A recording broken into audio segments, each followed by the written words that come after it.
This video is brought to you by Planet Broadcasting's 2018 Care fundraiser. If you donate, there's prizes to be won. If you win, you can have them. Ant-Man and the Wasp is a movie, and that's great. So let's talk about all the Easter eggs and references, including links to the MCU, characters new and returning, comic book inspirations, how it sets up the future and Avengers 4, and many and also more things. This is the list of topics I'll be covering. You can actually find the time codes to all of that in the description, you know, if you want to skip anything to avoid spoilers. But realistically, you can't avoid spoilers. This video is all spoilers. Don't like it? Fair enough. But also, get the hell out of here! What are you doing? Get your shit together! Come on! You're better than this! Okay, I'd like to start these videos off with links to other films in the MCU. I actually don't remember whether that's true or not. It's probably not. Regardless, let's go! This movie takes place 2 years after the events of Civil War. Scott Lang, having been captured, decides not to escape and run away with Captain America to grow a beard and punch people from across the globe. He puts family first. This film actually picks up fairly close to the events of Infinity War. It might even run parallel, culminating in Thanos' snap, which wipes out half the universe, which we'll talk about more in post-credits. The film also flashes back to 1987, with Hope and Hank Pym sent off on a mission that ultimately results in her being stuck in the quantum realm. A spectrometer is also used to help find Janet in the quantum realm. Those have also been used before, where they were also used to help locate the Tesseract. How many spectrometers do you have access to?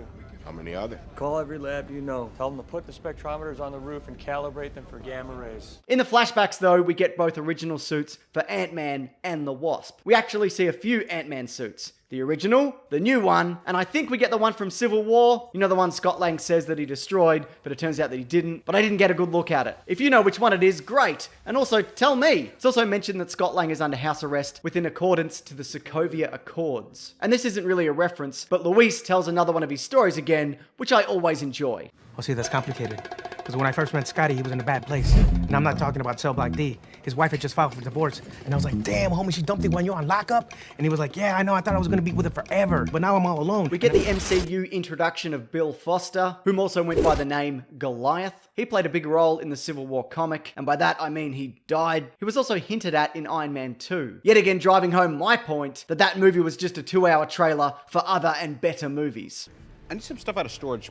Give me everything from projects Pegasus, Exodus, and Goliath. Also, Langston Fishburne, Lawrence Fishburne's son, actually plays him in a flashback. Janet Van Dyne we saw in the last film, with Michelle Pfeiffer now taking on the role. More on the Wasp in a bit. Also, Ghost, traditionally, is an Iron Man villain. But because Ant-Man doesn't really have any great villains, or at the very least, known villains, with the exception of that guy who's in a bear suit, I understand why they brought Ghost over. Ghost, though, is traditionally a man. And although little is known about him, he claims to have been an IT researcher at one point, but now he's a ghost. But not a real ghost. He can just go through stuff like a ghost. Ghost's father is named Elias Starr, which is the name of famed comic book villain and super genius idiot Egghead. Yeah, you know how I said Ant-Man doesn't have any great villains? Well, Egghead is the exception. Coincidentally, we just did a Caravan of Garbage episode that covers Egghead's origins and his dastardly scheme to kill Ant-Man. Let me tell you this, he's a real dummy. Jimmy Woo is another carryover from the comics. In the movie universe, though, he was a S.H.I.E.L.D. agent who was recruited by the FBI after almost everyone in S.H.I.E.L.D. was secretly worshipping a Nazi octopus. Sonny Birch shows up, who's after Pym Particle Technology. Previously, he's been the chairman of Cross Technologies. The movie version of that organization actually showed up in the last Ant-Man movie. His FBI informant is Jeffrey Ballard, which is a bit of a Marvel deep cut, considering he's also the villain Centurion. Kurt also keeps telling stories of Baba Yaga.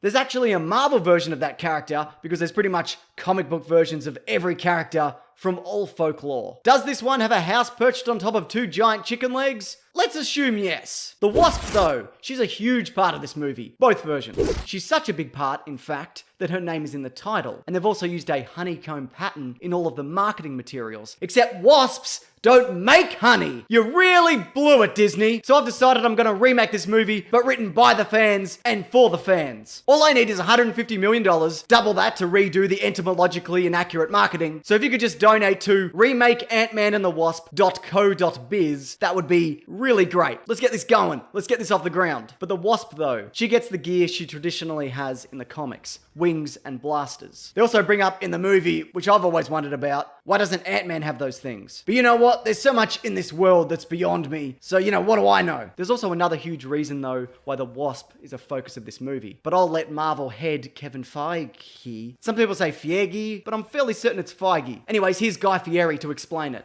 Wasp is a legacy character. She's right there on the cover of Avengers #1.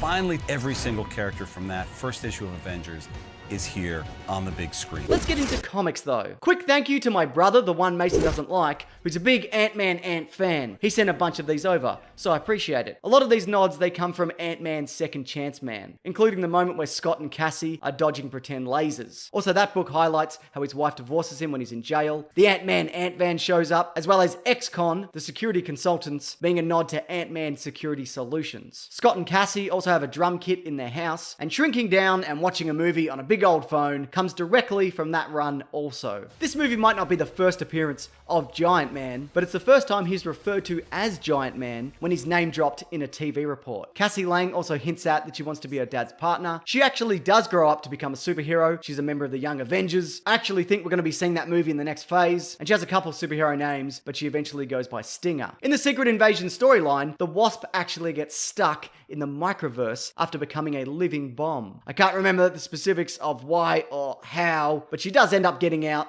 so that's great. Stanley, of course, shows up, and after being rattled by his car shrinking down to nothing, he says something along the lines of, "Man, the 60s were great, but now I'm paying for it." This is probably a nod to how a number of comic creations in the 60s were inspired by various and frequent LSD trips. Sponsor time! Yeah, alright, everyone's favorite moment. Round of applause.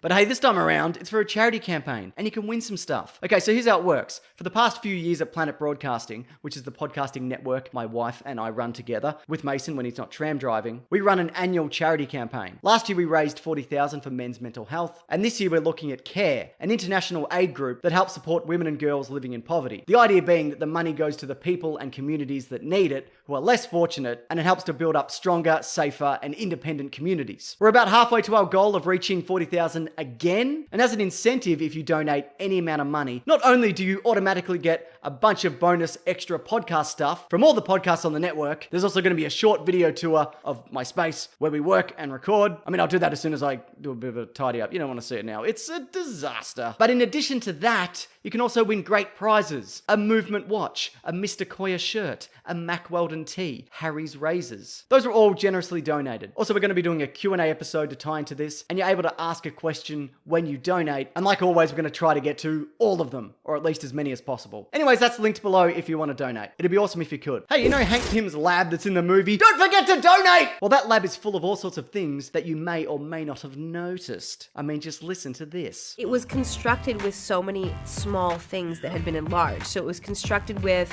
Legos, it was constructed with paper clips, it was constructed with clothespins. It had all these different elements of things. When we would walk around the set, it's like, I like the idea that Hank Pym is not Tony Stark. It's not super sleek high tech.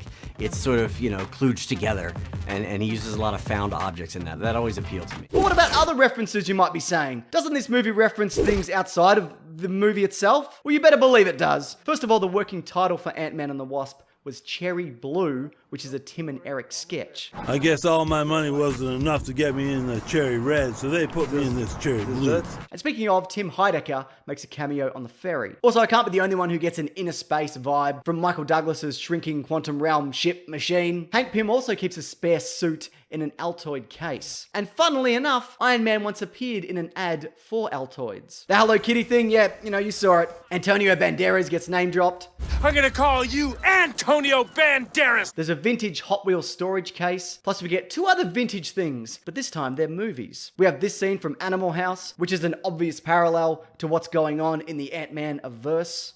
One tiny atom in my fingernail could be one little tiny universe. Plus the movie being watched at the end on a big phone is Them, a film about giant irradiated ants. Bill Foster even shouts at one point, "It's them!" when all the ants are busting into his lab. Also, Paul Rudd spends a good chunk of this movie in his bathrobe, which is apparently a nod to the Big Lebowski. Okay, post-credits stuff. Now, I already made a video explaining all the goings-on in these particular scenes and how they tie into Infinity War, as well as Avengers 4, but there are a few things that I want to elaborate on, which I didn't really get into. Okay, first of all, there's an emergency broadcast signal. When we cut to the ant drumming, that's another hint towards the aftermath of Thanos wiping out half the population of the universe. And the other thing I wanted to talk about, which has been confirmed by Peyton Reed, the director, there's flashes of moments in the quantum realm, the same as we got for the Wasp in the last movie, that foreshadows things to come in the future. This is really one of those, you gotta slow things down and go frame by frame on your Blu-ray to find them all, but I'd say there's a fair chance we get hints towards Captain Marvel, which is out next March, seeing as that's the next film that's going to be released. Plus a younger Hank Pym could have easily had dealings with her in the 90s, which is when that movie is set. But one thing you can definitely see is two huge eyes watching over Ant-Man, which would have to be Thanos, right? I mean, this happens right after the snap. I mean, it could be another Marvel villain with a big purple face, but considering Avengers 4 is probably going to involve quantum energy to shoot around through time to stop Thanos, it's more than likely that it's him. But again, I get well into that in my other video, which I will link at the end of this and also below. Please feel free to check it out. Okay, anything that I've missed from Ant-Man and the Wasp? I mean, yeah, definitely. So, if you know of any, please leave them below. Also, do you have any theories on how this movie will play out